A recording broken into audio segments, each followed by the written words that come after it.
when the right people come together at the right moment, when they care almost as much about winning as they do about each other, they can become the best of the best.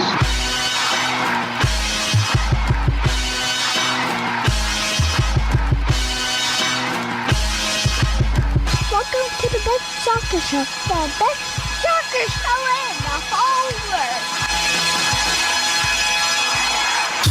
Here we go. It's the best soccer show. Jason Davis hanging out Thursday night with you. How hot is this microphone? Is it super hot?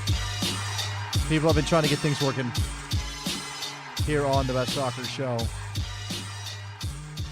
Doing my pre-show checks, and yeah, I think I got everything working. Obviously, I'm here by myself, so shout out to the Rhodius, who is otherwise indisposed. I believe he is Jay Rhodius. He's off spring breaking, I think is what he's doing. I don't know. This is what I need to know. When does spring break happen for you? Because spring break doesn't happen for my kid for another 2 weeks. Or 2.5 weeks or whatever it is. It runs into Easter. So I guess different places doing spring break a little differently. I guess by the time you get to April in California, it's too hot. It's no longer spring or something like that. I guess that could be the deal. All right. So I'm here on a Thursday, again, by myself. And what I thought we would do is, look, how many of us are how many of you have moved on? Let me ask this first. How many of you moved on from the national team? Either as a matter of self-preservation, because you just can't deal with it anymore, you don't want to be dragged down by what's going on with the men's national team after that Nations League showing, or maybe you're just that your club team is coming back, whatever that is. Maybe it's Major League Soccer getting back into the swing of things this weekend. Maybe you're a USL fan, whatever, or overseas stuff, right? Premier League, all that stuff. Like, how many of you are moved on, and how many of you are still stewing a bit from what we saw in Los Angeles? Because I know we're removed from it. 4 days removed from the loss to Canada and a full week removed from the loss to Panama. And I could go and dive into the comments from Mauricio Pochettino. We could look at what Pulisic said. We could look at what Tyler Adams has said, all those things. I mean, as a way to sort of work through the emotions of this. I think many people are probably going to want to pull away. And a lot of the conversation I'm seeing, so I'm doing it over on, that thing I do. WNBC. WNBC. Came up today on WTF on Sirius XM-FC, this idea that the lack of momentum around the U.S. men's national team is starting to bother people, starting to concern people, starting to get them thinking about what a wasted opportunity this is ahead of the World Cup in a year's time. Friend of mine, a guy some of you know, Simon Evans, who writes for the AFP these days, used to be with Reuters, has worked for a number of soccer organizations, and now has a newsletter out called The Soccer Business. He was on my show, Morning Kick Around, to talk about USL announcing promotion and relegation as a goal. Go watch Morning Kick Around. I don't know if I've pumped that enough. Do people know what's happening? Do you know that I'm doing a show called Morning Kick Around every Monday, Wednesday, Friday? That's 9:30 Eastern time. I know that's early for you West Coast people. You can always watch the full show back. It lives on YouTube. Morning Kick Around is one word. Morning Kick Around. And then every individual segment is clipped out so you can watch those too. But I talked to Simon Evans, and then I was reading his newsletter today, and the first subhead in his newsletter is about the U.S. men's national team and the failure to capitalize on potential momentum ahead of the World Cup. Or because the U.S. men's national team is foundering, is that going to be a problem for leveraging the World Cup into something big for American soccer next year? So Simon writes on the question of, is USMNT impacting soccer business? Is it bad for business? And so we're now moving beyond just, man, I'm a fan and I'm frustrated. Like, I'm a fan and I'm angry about the state of my team,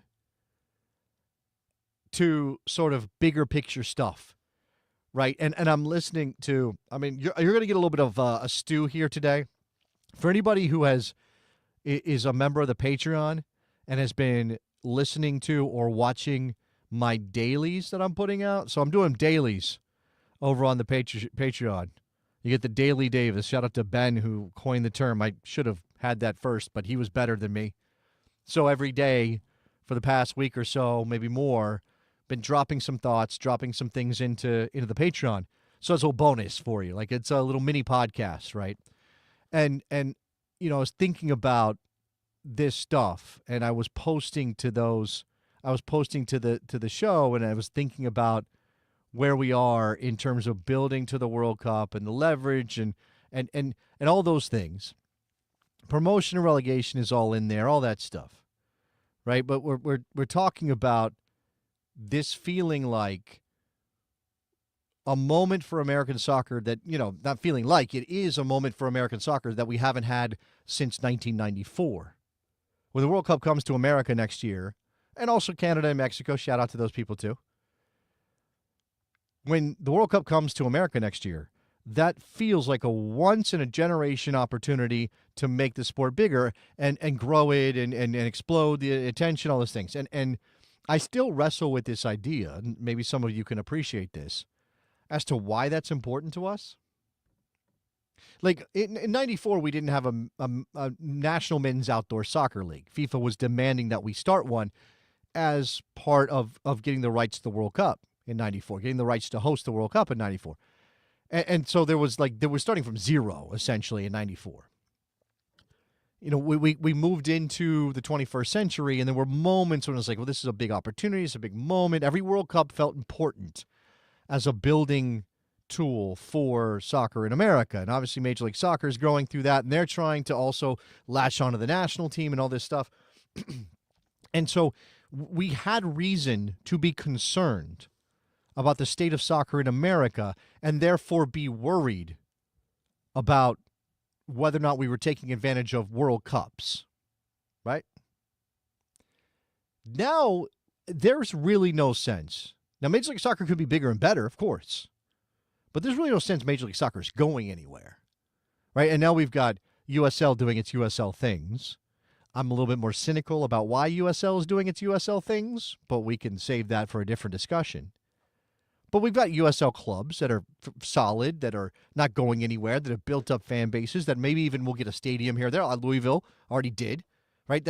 So we were not in a position to have to worry about the existence of our leagues anymore. And NWSL as well, right, has grown to a point of it's almost furniture now. Maybe the NWSL slightly less so because of the history of women's professional leagues in this country.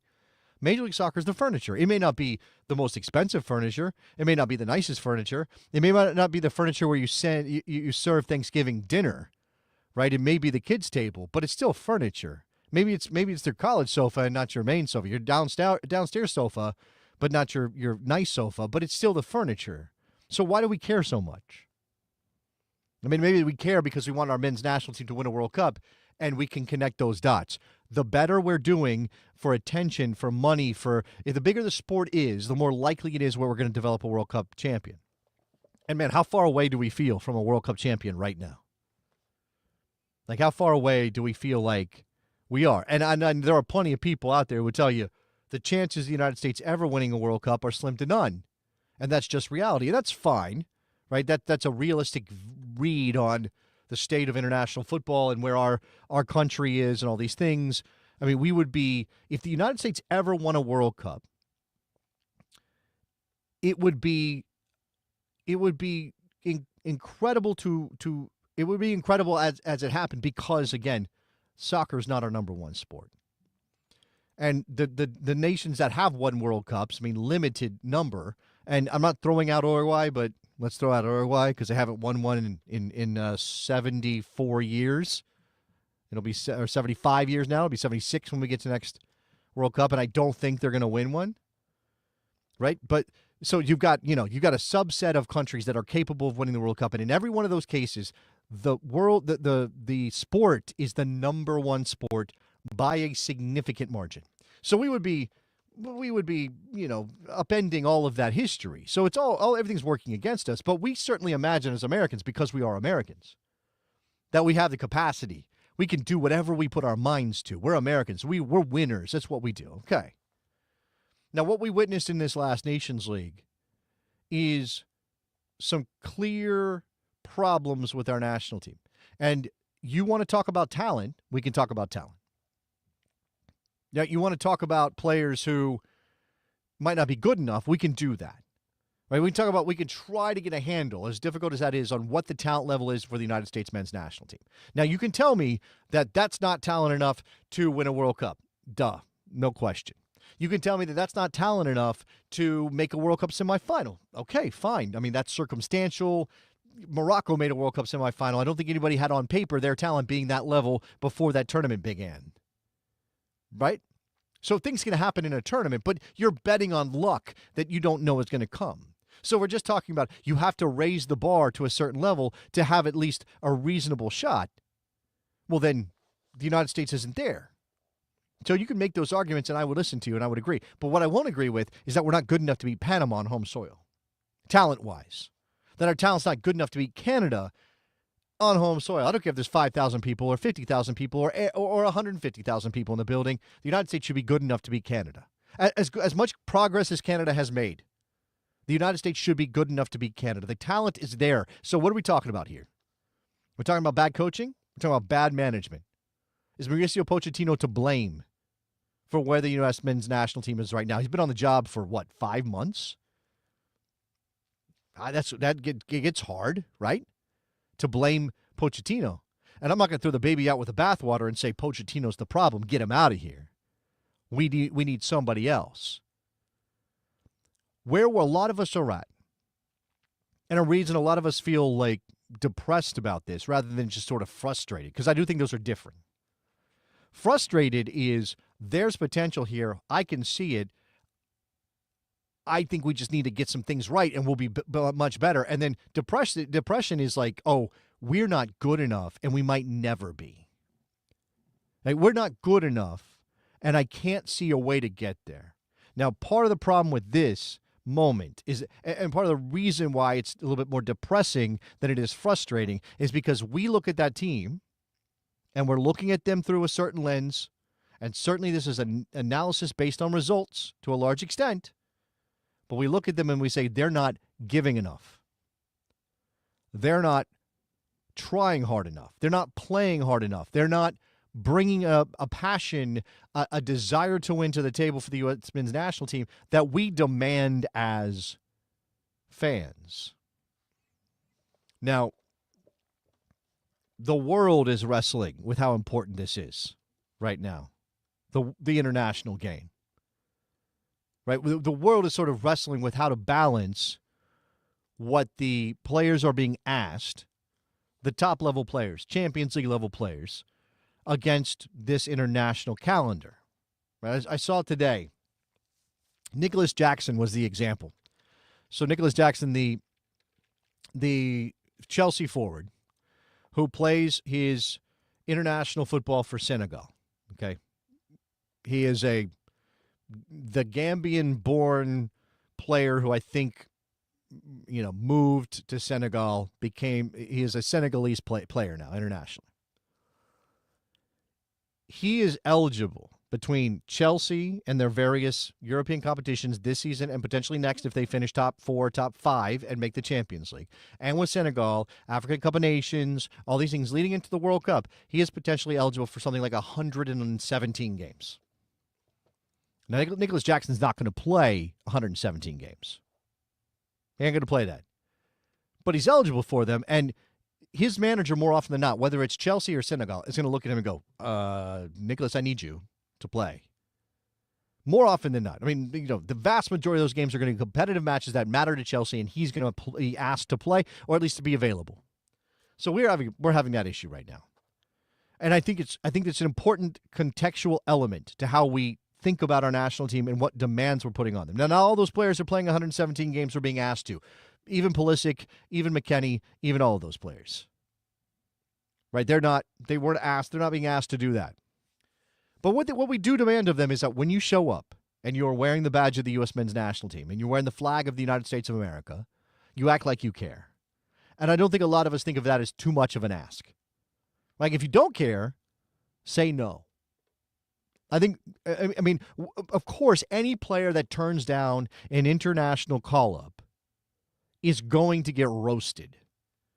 Absolutely ripped apart if they turn it down. If we get word that that player turned down a call-up for a meaningful match, there would be... Now, players have turned down calls before for various reasons. Sometimes, I was going to say badly scheduled weddings, but I guess for them, they're not badly scheduled. You have to do a wedding when you can when you're a player. Players have turned them down before. It doesn't really happen very often. And, of course, if a player was healthy, available, and turned down a call, we would tear them apart. And we would tear them apart. But I would rather a player say no than show up and half-ass it. I mean, I'm curious in the chat. Like, obviously that's a big step, and you risk not getting called again if you say no. And maybe players aren't even self-aware enough to understand that they should say no if they might show up and not give 100%. And I'm willing to allow that some of this is subconscious, that some of this is simply they show up, they think they're ready, they think they're going to go 100%, but they're thinking about what's going on back in Milan or in Turin or in London or in Dortmund or whatever.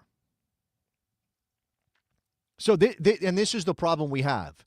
How is Mauricio Pochettino or any manager, how is he supposed to know what's inside a player's head? There's my man JTT, who is dropping in a Mauricio Pochettino quote for me. Is that JTT? OMFPG13, it's JTT! Who? You need to identify the players that have their own motivation and their own aggressiveness. If someone doesn't feel that whole motivation, it's difficult. Right, but Pochettino can't say, well, I think I looked in your eyes, and you play at a Champions League level club, or you play in one of the best leagues in the world, but I looked in your eyes and I can tell that you don't really want to be here, or you're not 100% motivated, so I'm not calling you. I mean, what manager is going to do it, especially when it's on the job for 5 months, who's still getting a grasp of what his player pool actually is? And you know, I do think it's extreme to say something like, throw them all out. Get them all out. Okay, here it is. Here's everything I've been saying in a nutshell. Adam saying, I'd rather lose with lesser players giving 100% than better players losing at half-ass effort. Okay. And again, we're using, this is an eye test, right? When we say, oh, he's not giving it all. His effort isn't good enough. This is an eyeball test. We are not, there's no I mean, yeah, you can count how many miles a player is running, how much ground they're covering, things like that. But for the most part, we're relying on our perception of how a player played. Oh, he didn't get stuck in. He didn't go in for that tackle. He pulled out. He didn't make that run. He gave up on a certain moment, maybe a step or two early, whatever. Again, and sometimes that is a collective perception based on a result. It's not just, oh, in that moment, I identified a lack of effort. We might be able to do that sometimes, and people paying very close attention will say, I saw that in that particular moment. But a lot of times, you're waiting until the end of the game. The game ends, your team has lost, and you go, well, nobody gave an effort. Nobody really tried. Nobody cared enough. And again, that's sort of justifying the loss on some level. Like, the reason we lost is because our guys didn't care enough. But I'm not saying anybody's wrong here, man. This is a sport that demands that. And you look at a team like the number one team in the world right now that was missing their talisman, their best player in Argentina, that just crushed Brazil in CONMEBOL World Cup qualifying. No one has ever accused those Argentina players of not giving. And by the way, if you were an Argentina player and they were even like, oh, I think you played 90% today, you're not getting called back. Right? That's a cultural thing. Right? And again, we have, at least for us, the thing that resonates is a lot of us have a memory, and most of us have a cultural memory, at least, in our soccer, with our men's national team, of the teams of the 90s and early 2000s that got by on effort, that got by on giving everything they had despite the fact that they weren't celebrated players playing in top-level clubs. Like, how did we get to a quarterfinal in 2002 rather? I mean, there were some circumstantial things there. I'm not going to pretend there weren't. But how did we, reach a certain level? A lot of people tell you it's just a matter of effort. Like, to imagine this team, even with their more celebrated players, beating the Spain team of 2009, which the United States men's national team did at the Confederations Cup, it's impossible to imagine. Like, I can't even get myself to that. And we didn't outplay Spain in terms of possession or dictating terms or anything like that. What we saw is a team that gave every single thing they had to win that game and nearly beat Brazil in a final, which they really had no business doing in 2009. And I don't know. I mean, here's that question. Does Poch just not know the history of this team? Do we think that Pochettino is overrating talent? Now, he's made some choices, and the roster he just called in, it's not as though every single one of those players is a player that you would absolutely pick out for the U.S. men's national team just based on talent. I mean, just based on perceived talent, usually through the lens of his club side. Right? There were a couple of players in there you'd like, oh, okay. All right, he likes that player. Why does he like that player? Maybe it's an effort thing. Maybe there's something else. I don't know. I mean, the fact he called in Brian White and Patrick Agyemang obviously impressing in January, as did White, but players that are not. I mean, Brian White's 29 years old. For him to be called into this team says something about Pochettino not being conventional in how he perceives this. He could have called in Haji, right? Who's playing at what most people would suggest is a higher level, is a younger player. Maybe not a one-for-one like-for-like player with Brian White, but still. He's a player that you can say, hey, doesn't have a profile of a guy that you would say, let's put him in. All right, I think I got a phone call. It's been a little while, so we had a phone call on this show. Who's this? 202. Who's this? Who you think it is? Oh, okay. JTT, you decided to call us up. I appreciate that. So old school of you. Yes, because you've got me going off here. Okay, well, I promised, and it's there for people who are watching the video, that I promised we were going to try to put together a something to prove team, and it's going to be more for fun than anything else. But what did you want to say about this topic? So I was out there covering the games, as you know, and I want to read a couple of quotes that I think make a lot of this very, very clear. Starting with Mauricio Pochettino, for the people who think that he doesn't know the history and what he was hired to do. We are the USA, but you cannot win with your shirt. You cannot win if you play here or there, or I don't know, referring to clubs. You need to show, and you need to come here and be better and suffer and win the duels and work hard. If not, it's not going to be enough. And a few days later, he said, he raised, without realizing necessarily, we want to talk about knowing the history, all of the history of people complaining about this, but he knew what he was doing when he said, it's to care. It's to maybe feel like when we play in our clubs, if we lose, it's of some consequence. Maybe that doesn't happen sometimes. He was referring to the national team. I don't say that you don't care, but I think you take it in a more relaxed way. He said. That was, I think, the day before the Canada game, he said that. Okay. And then after the Canada game, he said, we assume perhaps because we have this he was speaking in Spanish, I'm translating here. We assume perhaps because we have a certain quality, but when it comes to competing, perhaps we don't show that, right? Quality, or that presumption of quality that makes us look better than our opponents in all the analysis before we play, but then we have to prove it. He knows what he's getting at. Right. Yeah, well, I mean, again, I think he knows exactly what he's getting at. Yeah, and as Aaron is saying in the chat, I mean, again, I already mentioned the Argentina national team as it is currently constituted, the reigning world champions who just beat Brazil. Pochettino played for that team. I mean, if there's nobody has ever said, you know who plays the prettiest football, the prettiest soccer? Argentina. They may have had a player like Maradona or a player like Messi, who is the best creative player in the world, but the rest of those players' job is to kick the crap out of you so that Messi or Maradona can go score the goals and do the magic. And that part... Yeah, Maradona kicked the crap out of you too. Well, that too. Yes, that too. I mean, he was very close to your knees already, so he could just... But that thing is... and I've talked about the psychology just a little bit, John. Again, in the 90s, in the early 2000s, up to a fairly recent time, American players had a chip on their shoulder because they thought they were underappreciated or undervalued or not given a chance because they were American. Now, and I'm not saying it's across the board, all 23 players, but there certainly are lots of guys who are in Champions League environments who are being recognized for what they can do.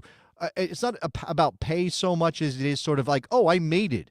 I'm a Milan player. I'm a Juve player. I'm a Premier League player. What else do I like? I don't have that thing of needing to prove myself anymore. And without a history of the country living and dying with every result of their national team, a la Argentina, we don't have the pressure necessary to apply to this group to force them into, well, I better damn well win, or my life is not going to be great, or I will feel it from my family and my friends and the fans. And yet, they don't have, some of them don't have, I sense from having talked to some of them, they don't have, why don't they have their own internal motivation that playing for the national team is enough? Well, I mean, you want the psychology of that. And I don't, again, is this I don't even think this is universal, right? John, we're not saying that every single player 1 through 23 from the roster that just fell flat in the Nations League treats it like a vacation or doesn't give everything they've got when they show up. But the reason we're talking about this is because plenty of people, even people inclined to analytics and looking at maybe sort of empirical data about things in soccer, are saying, wait a second, this doesn't look like a team that's giving everything they have. And how do we think that with all the talent that they have, do we think that there might be that some of these guys feel a little too comfortable and like they can't be dropped from this national team? I mean, that was obviously one of the arguments during the end of the Berhalter era, was that there was a core group, and they thought that their places were locked in. And again, this seeps in subconsciously as much as it is, like thinking to yourself, oh, I'm good here. I don't have to really work that hard, or I don't have to put in the effort. But of course, these guys are judged by their performances in the competitive games. So what I'm worried about is where that extra thing is, like, oh, you lost to Panama. That was bad enough. But at least show up against Canada. Like, where's the pride element of this? Go ahead. Yep. No, let's finish. You're right. You're absolutely right. Pulisic said something, or he expressed after the game, talking to Nico Cantor, I believe this was after the Canada match, that he desperately cares. Like, he really cares about this team, and he cares about winning. Yes. Now, Pulisic has a way about him that people read as disinterested. And even if you look past that and say, well, he's just an introvert, it's just that thing about him that makes it look bad even when he's saying something earnest, people are saying, why do you need to say it unless there's a reason to question it? Do you buy that? Mm-hmm. I do. And I also think that he, as talented as he is, I mean, I don't think any one player can win a soccer game alone. But I don't think he, in his position, when he gets boxed in by the other team that knows to box him in, he can't win a game on his own. And so where were the other guys in the attack? Ajimang was trying, but he got no service. Sargent got no service and should have had a goal that was denied by Weah being offside. Weah didn't really contribute until the second half of the Canada game or so. And Weston McKennie was playing the 10 against Panama, for which I partially blame Pochettino. That's one thing that I blame Pochettino for. But in 180 minutes of soccer, how much did Weston McKennie impose himself on either game? Yeah. One created chance, the through ball to Ajimang that got saved. Yeah, and what's interesting to me, I don't love being too granular about how Weston McKennie carries himself and start trying to read things that I'm not I'm not, educated enough to make conclusions about. However, there have been moments, right? I put on the shirt I'm wearing on the show for a reason tonight, because to me, this is, and I'll show it here for everybody watching on video. It's the Pulisic shushing the crowd in Denver after the Nations League win, or after he scored the penalty against Mexico in the Nations League, that they ultimately ended up winning. Remember, McKennie scored in that game from a set piece. There was a coming together, handbags, a tete-a-tete, whatever, with Mexico. It's one of the games where Weston McKennie had hands around his throat because he seemed to have that happen against Mexico all the time. And we came out of that game going, okay, these guys they've been hardened into steel. Like, they figured out how to step up to the moment, that they understand the pride that's necessary to play for the United States. They fought back. They went toe-to-toe with our greatest rival. And maybe we thought it was a set it and forget it kind of thing, and that clearly has not been the case, John. I agree with you. And we're going to see a very interesting dynamic unfold in this regard over the next few months, because we know that Weston McKennie, Tim Weah, and Gio Reyna are not going to be at the Gold Cup as it stands, because they're going to be at the Club World Cup. Well, I mean, and we'll see if anything further changes. Gio Reyna might as well not, but okay, I see what you're saying. Let's assume for now. Yeah. I asked McKennie after the Canada game how he thinks those absences and the players who will come in to replace them, or might come in to replace, well, somebody will, I don't know who will, but somebody will, how that will replace, he thinks, or how that will affect the bigger picture going toward the World Cup. What does he think might happen? He said, I don't think it should affect that much, to be fair. Some of the guys that may be missing during this window have been around the national team and know the guys for a very long time. I think a lot of us also, the ones that may not be there, have the ability to just kind of plug in and pick up where everyone else is and the ideas. Now, when he said this, I sort of thought that very interesting. And I tried to not visually react, because you're not supposed to do that when you're standing a foot from him. Yeah. But I filed those quotes away. And as McKennie was finishing up in the mix zone, Tyler Adams was walking over. I went over and I asked Tyler Adams the same question. How much do you think, what we see in terms of roster changes at the Gold Cup is going to affect things further on? And I also asked him, how much competition do you think there should be, for these roster spots? And he said there should be competition in every team that you play in. If there's not competition, usually you're not a great team, so guys need to show up, step up, and take their opportunity. That's the bottom line. If you're scared of competition, you probably don't deserve to be here. Now, while I realize I did not ask the exact same verbatim question to both people, I'll confess to that, I certainly cannot help thinking that one of those answers is not like the other. Yeah, I see what you're saying. I see what you're saying. I mean, again, I think this brings up the question of what the pool actually looks like, how deep Pochettino can reach into it, and whether or not he has time to send a message with any picks he makes. You got friendlies ahead of the Gold Cup against Turkey and Switzerland. Obviously, that will be the team that plays in the Gold Cup. You talked about players missing because of Club World Cup duty. What is the sense you get about how Pochettino's approaching the Gold Cup off of the Nations League? Was there any clear idea about that? Not yet, but I think a lot of us walked out of there with the same thought, which is that if I was a player who was not at the Nations League, and I can think of a few in particular, Jason, I'm sure so can you. If I was a player who was not at the Nations League, I was texting Pochettino that night, telling him, you tell me to be where and when, and I will bust my ass for 3 weeks for you. Right. Okay. Yeah. I mean, there's a culture thing going on. You kind of want to believe that Pochettino is equipped based on his background to help shift that culture, but there is a natural issue of him having to bridge something as well. Like he can bring his attitude about the national team and showing up for the national team and the quotes that he had that you gave us. He can have that attitude, but I wonder if the players are just not connecting with him.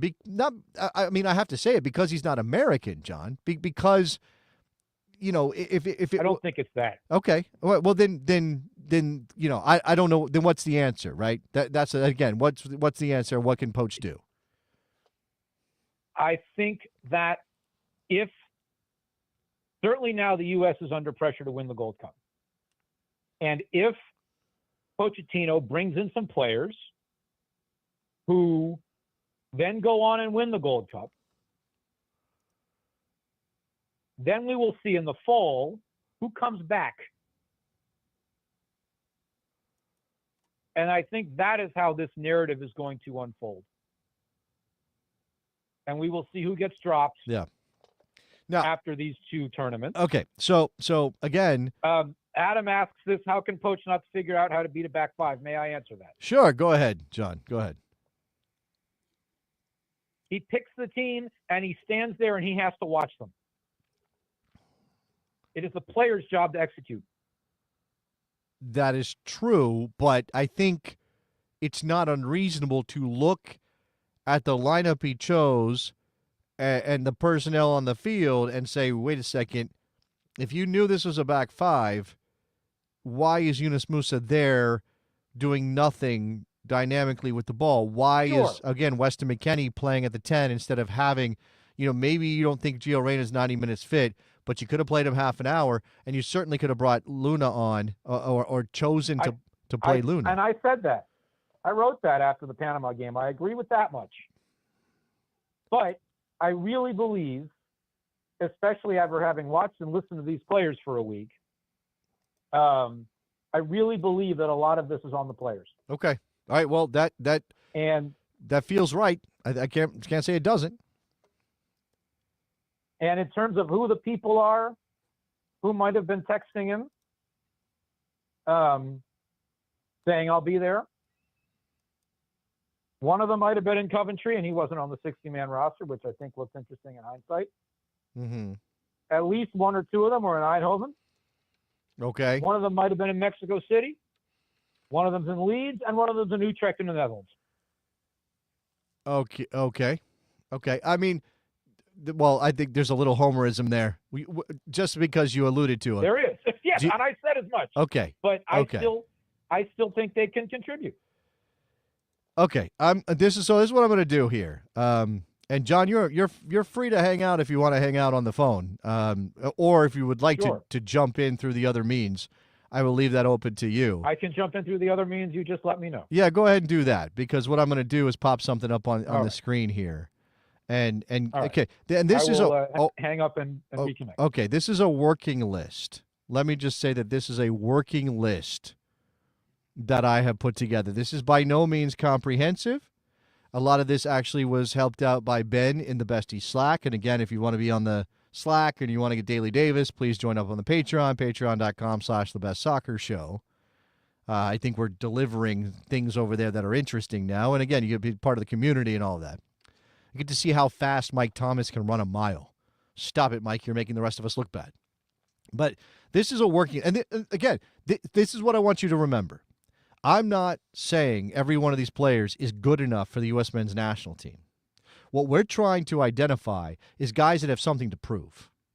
We're talking about guys that maybe are fringe players that have been in the national team picture, or guys that haven't been at all, or guys that have been in the past but maybe need to give us a little, maybe have something more to give that we're not seeing in the group, right? And some of these guys have kind of been dropped, and I wonder if they're coming back.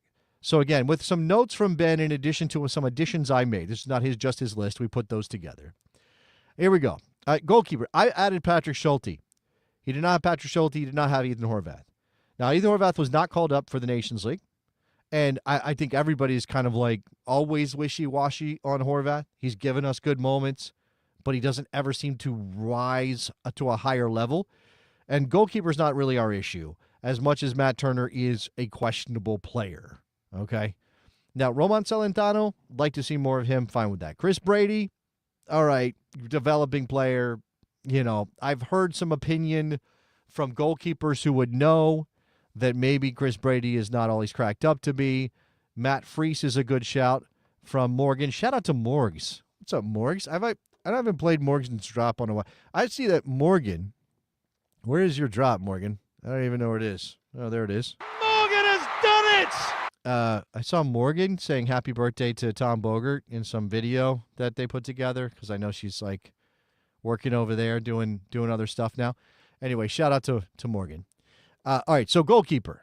Any issues with goalkeeper? Anybody else besides Matt Freese? Okay, CJ Dos Santos also gets a mention here from one. Okay, so again, a couple of people maybe add to the list.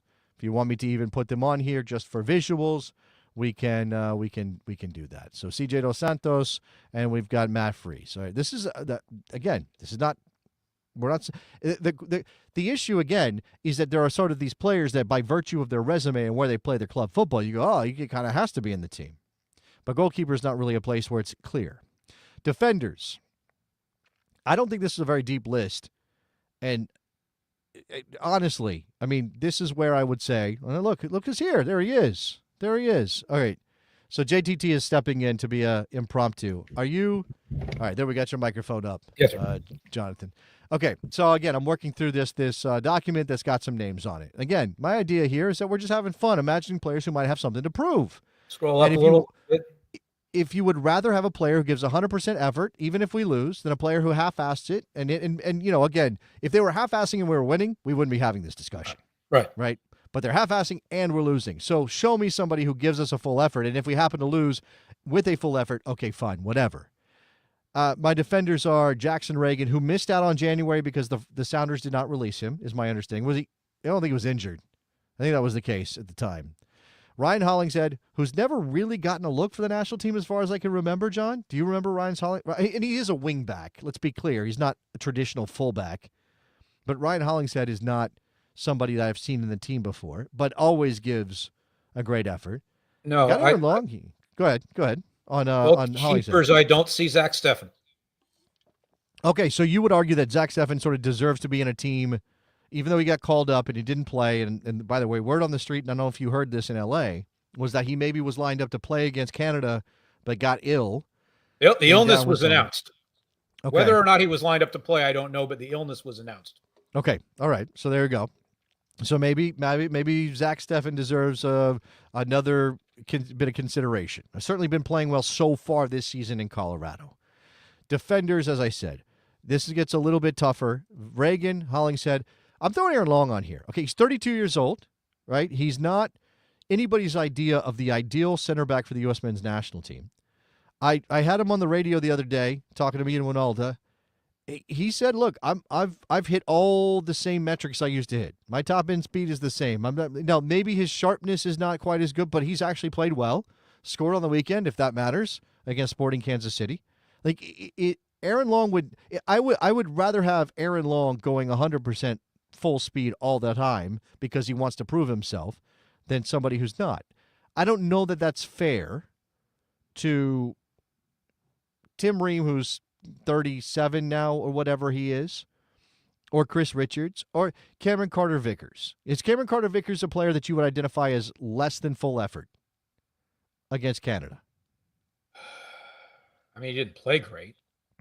I don't know that he gave a bad effort. I'll say I think I have two names who have something to prove. Only because they haven't played a ton yet for. Okay, and that's what I'm looking for too. That's what I'm looking for. Austin Trusty.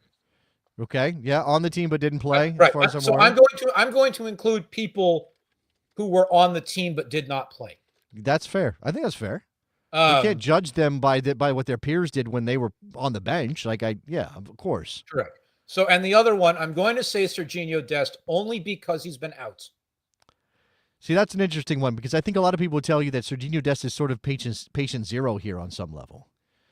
Look, he's had great moments with the national. I think Jedi Robinson is patient zero, but you think Jedi Robinson doesn't love? No. Sorry, we're defining patient zero differently. I thought you meant Okay. patient zero is in the cause of the flop. By Oh, absence. well, obviously the absence of Jedi is a major factor that Yeah. we've really not even addressed on this show, but of course is worth pointing out.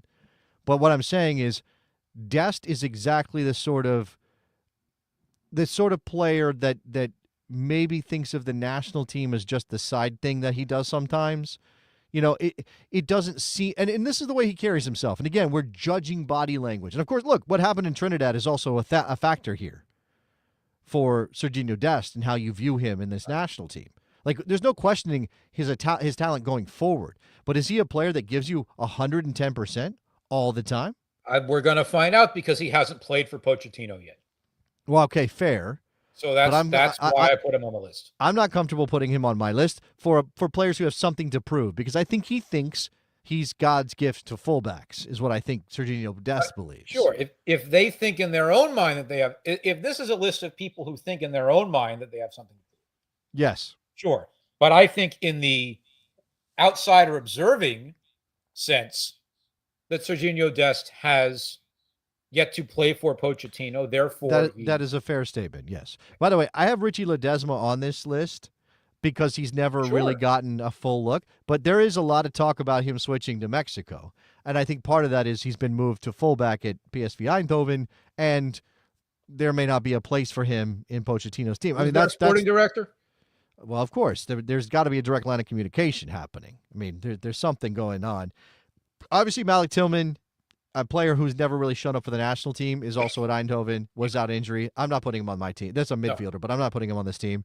No. And then obviously the other guy who would be in there and who gets benefit of the doubt is Ricardo Pepi. Like, he will get benefit of the doubt, and if and when he's ready to play and Pochettino takes a look at him, I do think he always plays like he has something to prove. I have no real issues with Ricardo Pepi. And I'll bet if he'd been there at the Nations League, they win at least one of the two. Okay. Well, because in terms of the kinds of guys that first of all, just in generally the way Pepi is, and second of all, for comparison to who was there, in terms of talent, finishing ability, and the intangibles we've been talking about all night, he's got the intangibles. How many times did he bail Greg out? That's a fair point. Okay. Again, that's down the line in terms of position group. Yeah. Walker Zimmerman, a little divisive. Sure. I'm not, he's not a young center back, and which means people kind of move on at some point. Like, oh, he had his moment, he's done. But Walker Zimmerman could never be accused of not giving 100%.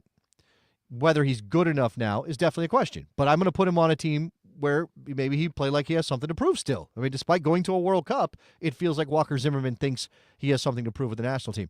Midfielder, and again, I'm not even trying to build a coherent roster, so I'm not too worried about numbers. Midfielders, there's no doubts about Luna's effort. Is he a player that, if everybody was playing to their full potential, would be in this national team going to a World Cup next year? I think that's really debatable. I don't know that he really is I don't know that he's a player that any coach would go, I got to have him on my team if a Giovanni Reina is playing at his top level. If Malik Tillman was able to translate what he does at PSV Eindhoven to the U.S. men's national team. Well, they aren't. Well, they're not. I mean, Reina's not playing, period, and obviously Malik Tillman is hurt and has never shown it for the national team. So I got no problem. I would rather have Diego Luna on the field in that position than either one of those guys right now. Aiden Morris, it didn't get called up. I don't know if there was a fitness issue there. It's not that long since he's come back from an injury. I can answer that. Okay. I think my reading of the fact that he called in all domestic guys as the injury replacements was because they could get there on Sunday instead of on Tuesday.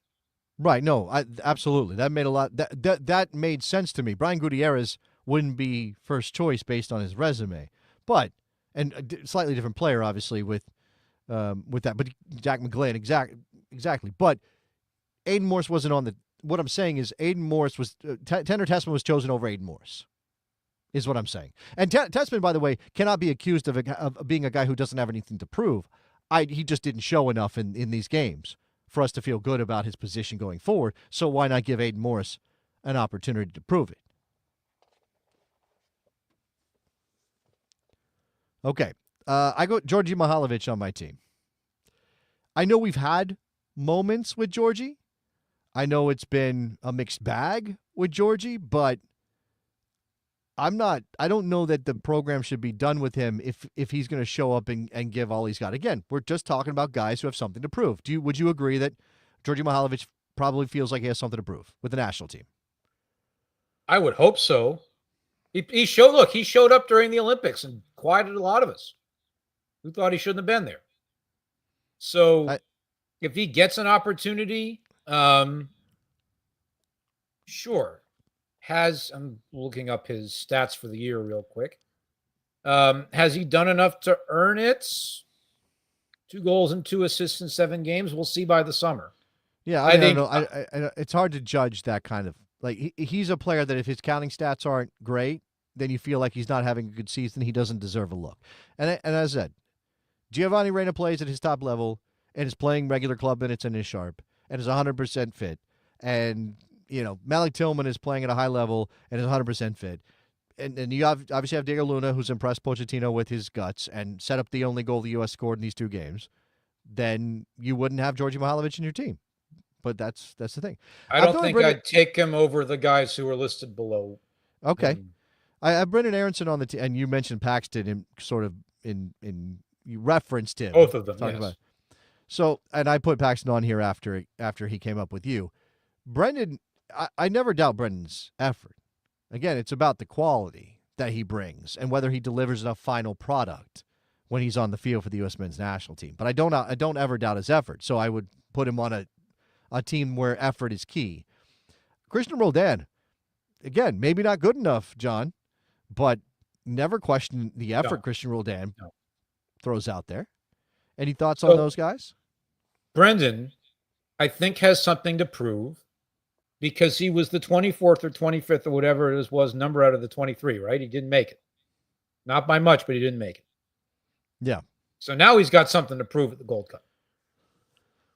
Yeah. And I sat there, and again, I am generally biased in favor of the Aronsons at many times. I realize this, and I even wrote it in the paper over the course of the week.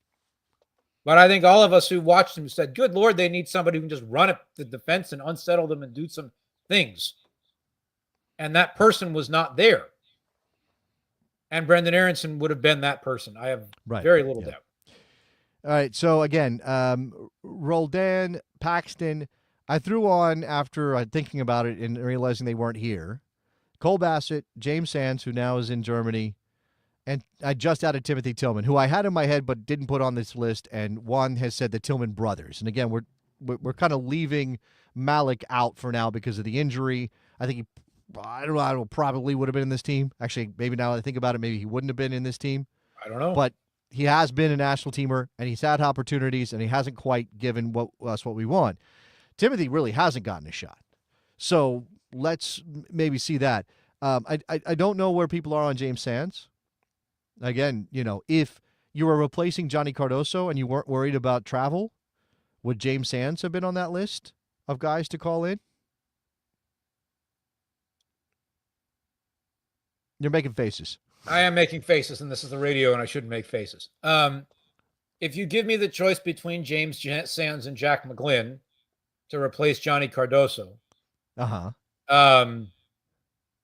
I wonder if Pochettino sees Cardoso as an 8 and not a 6, and therefore called McGlynn. Well, okay, and I also mentioned that somebody is talking about Luca de la Torre, who started well in San Diego, and because he made the move from Spain to MLS, a lot of people have kind of shunted him to the side of their brains and don't think that he's worthy anymore. I don't think that's a right call. I've had my issues with Luca at times, but I don't think effort has ever been one of his problems. So again, something to prove, a little bit of effort. Forwards, Aubameyang deserves to be in the mix. Again, scoring the only goal that we got in these 2 games, effort not an issue. I do think we might be guilty of over-romanticizing his story because that's what we do, and late bloomers are part of our history. But I hope that he is everything that people think he can be. John? He hit, to use a cross-sports analogy, he hit one for a few too many in my liking. Okay. All right. And not all of it was his fault. but you don't get a ton of chances in the international game. And he hit the one, and it was nice. But if some of these other guys are in the picture, I'm not sure right now today that he makes it. Okay. Forwards are tougher, right? Because forwards are judged generally on goals. And I don't have many wide guys here. I have Alex Zendejas. You mentioned a guy in Mexico City. That's who that is. Alejandro Zendejas, Yes. who did not get called in, and I think a lot of us were surprised that he was not at least and it probably would have been Luna or Zendejas. I don't think it would have been both. And Zendejas, And he was in right. that group of people where Pochettino said I could only call in 23. And right. I would think he will go to the Gold Cup, except, I will say this very quickly, I would not be surprised if Club America gets Leon's slot in the Club World Cup and then he's out. Ooh, So, that's a good point. Yeah, that's a good point. All right. That whole thing yet to be resolved in terms of who replaces only Club took 4 Leon. months. Yeah, for them to figure out that they were going to kick him out. Yeah, absolutely. And again, remember, people, this is not meant to be a complete list. If there are names that we're missing, and I'm working from sort of, these are familiar names. Even if they're not experienced national teamers, they're familiar names to a lot of people. There could be new faces. I mean, and look, I know John, if I let him, is going to, talk about some of the Philly guys that maybe deserve another opportunity. I think it's fair to say that, there are a sprinkling of academy-bred American players across Major League Soccer who it wouldn't be insane to think might get called if you were trying to say, let's get a team on the field that has something to prove. And some of that is also those players are U23 players, right? Or they've been in various levels of the national team program but are not currently thought of as senior players. And there's a graduation element to that. So we shall see. Brandon Vasquez. I think Brandon Vasquez is a limited player. I don't think he's a guy I would take to the World Cup if I had other options playing in Europe, but I don't think there's any issue about his effort. And that note on this is from Ben, who said 395 U.S. men's national team minutes, 4 goals. So that's almost a goal every 90 minutes, a goal every 100 minutes. That's a better output than a lot of people, including the guy who started in the Nations League finals. So, is that something that makes a case for him? Again, Brian White, that was one. It's not that I don't think he deserves it. I'm not one of those guys who says, oh, he doesn't deserve it. Pochettino gets to choose based on what he thinks is the best mix. And obviously this did not work out. But Brian White being who he is, it was a significant upset that he was in this team over, say, a Haji Wright, who you said was not on the 60-man roster. What is, if we're putting together a team of something to prove, who has more to prove than a 29-year-old American goal scorer who's been the best American goal scorer in Major League Soccer the last couple of years, but no one pays attention to because he plays in British Columbia? And I didn't think he got enough of a run in those 2 games, by the way. That's a fair statement too, I think. Morris, absolutely will give everything he has to get back on that team and run himself into the ground for 10 minutes if you let him on the field. Absolutely. I have no doubt about that. That's the thing. And I want to make sure that people understand Jordan Morris is better than the perception of him from a national team perspective, maybe not from a Sounders perspective, from a national team perspective. He's better than people think he is. That doesn't necessarily make him a world beater. But if we're talking about a team where effort is going to be the key, Jordan Morris is on my team. Absolutely, Jordan Morris is on my team. Zendejas is a little less of a I 100% know he's going to bring the effort every time guy, because I just think kind of his position and how he plays, it makes it tougher read. I think Haji Wright always gives what he can. I think that's an issue. That's no question. And somebody mentioned Duncan McGuire in the chat. So anybody else? You have anybody else you would like to add? I mean, Nicholas Murray's throwing all the USL guys in. Joshua Winder. Juan's got one of your guys out in Philly, Yeah, Quinn Sullivan. Quinn Sullivan's an interesting one. He would go in the midfield group, I think, at the moment, not at the forward group. He's knocking on the door. I don't think it's been opened yet. I don't think he's forced it open yet, because I think he's still a little bit too young and plays a position that a lot of other guys play for now. Yeah. But if he keeps playing this well, the argument's going to become increasingly hard to ignore. And I know plenty of people down in Chester, including Alejandro Bedoya, who've made the case to me pretty strongly that he ought to get a shot. Go back up here and throw in Aaron's mention of Cade Cowell, who's obviously in Mexico, has gotten a look here or there. I don't think effort's ever Cade Cowell's issue. I think it's mostly that he's just straight line player and doesn't do a lot else. He's kind of a modern Jonathan Lewis, if you know what I mean, Jonathan. I mean, Jonathan Lewis got some looks for the national team because he was fast. He could run into space. He could do a lot. He could do a lot of exploiting of space. But once he was on the ball or once he was trying to play in combination, a lot of those things kind of went out the window. And maybe that's unfair to Cade, who's still a younger player than a lot of these guys. This is an interesting one. And Juan's just throwing out all kinds of names. I have to go back up. Mark Delgado. Wow. I'll defer to Jared on that. That would be a throwback kind of MLS player to bring into the national team. I mean, that's a Rico Clark kind of. I mean, Rico Clark was an out-and-out 6, but that's interesting. I'm trying to think of another sort of comparison for that. Again, Mark Delgado never jumps off the screen or off when you're watching him play. He never jumps out as the best player on the field, but you can see how he makes things better for his team. And he went from an MLS Cup champion where he played a key role, particularly when they had a significant injury that nearly derailed their playoff run, to the team across town where he has fit right in. And I think a lot of people would tell you that LAFC is even better because of Mark Delgado. So that's a good shout. I mean, again, we're highlighting guys here who maybe we don't think of as the top level talent that the U.S. men's national team has available to them, but we absolutely know that every time they go out there, they're going to give you everything that they've got. All right. Mike Thomas Jonathan says Lewis. Nathan Harriel. I'm going to agree with him. I'm going to disagree Okay. with him. Sorry. You're going to disagree with him. All All right. I think the outside backs with the national team need to be able to contribute more offensively than Harriel does. Well, that didn't. I mean, let's talk about Joe Scally and his key role in this. I mean, again, Serginho Dest's not available, but it seemed clear that Pochettino was fine with Scally being out there, despite the fact that he's very limited going forward. What he is really did not have much of a choice once Robinson went out. I suppose that's fair. And that's what I mean. Could he have called in somebody else? Sure. I think he needed a specialty left back so that he could have Scally on the right to deal with Alphonso Davies when the time came. And so he called in Max Arfston, who I didn't think was terrible. Max Arfston wasn't the worst part of that window. I mean, the worst part of that game. I would agree with that. All right. Again, if you have thoughts on maybe just who you would respect because you know that the effort would be there, hit us up in the comments on this video. Let us know. I would once again do my plugs for the Patreon for the Best Soccer Show. Little fun community there on the Slack, and then you can get what is now a habit for me, the Daily Davis drop. We're making some extra content for you, doing that over there. So patreon.com/The Best Soccer Show. You can see me on Mondays, Wednesdays, and Fridays every morning, 9:30 a.m. Eastern on Morning Kick Around. That's got its own YouTube channel, so go look for that.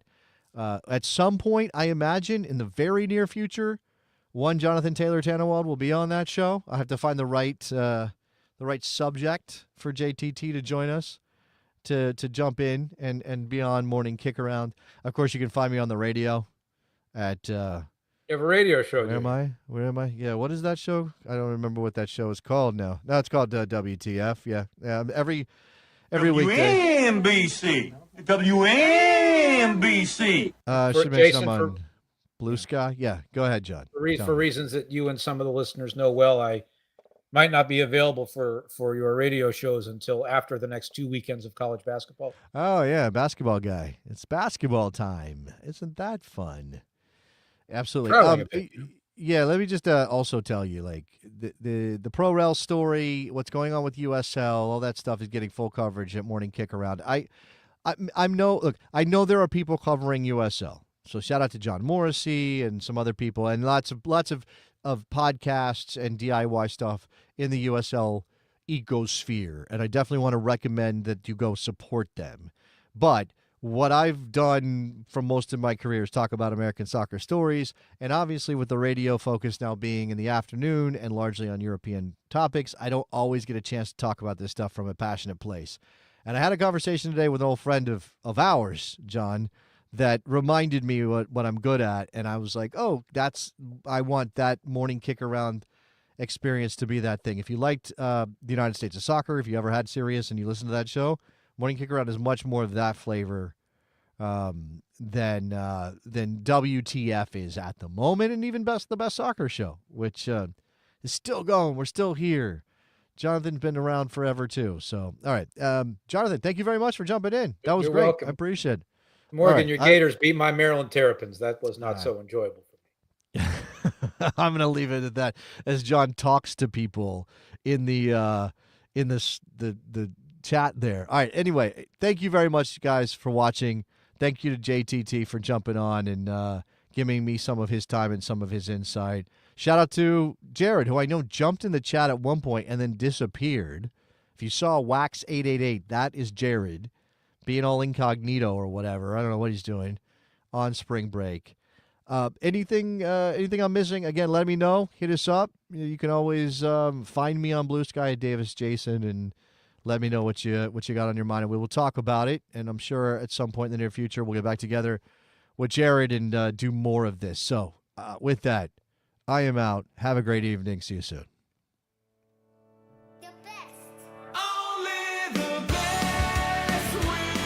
WNBC. WNBC. Go to DEFCON 2. What are we doing? Can I get a manager? Can I please get a manager? It was there. Oh, here we go, saucing them up. Hit him. What? Calm down, Greg. It's soccer. It's soccer. Get to the chopper! Who asked those questions? Morgan has done it! We are at DEFCON 1. DEFCON 1. Danger zone! Michael freaking Arasco Fiscal. Jay Rodius.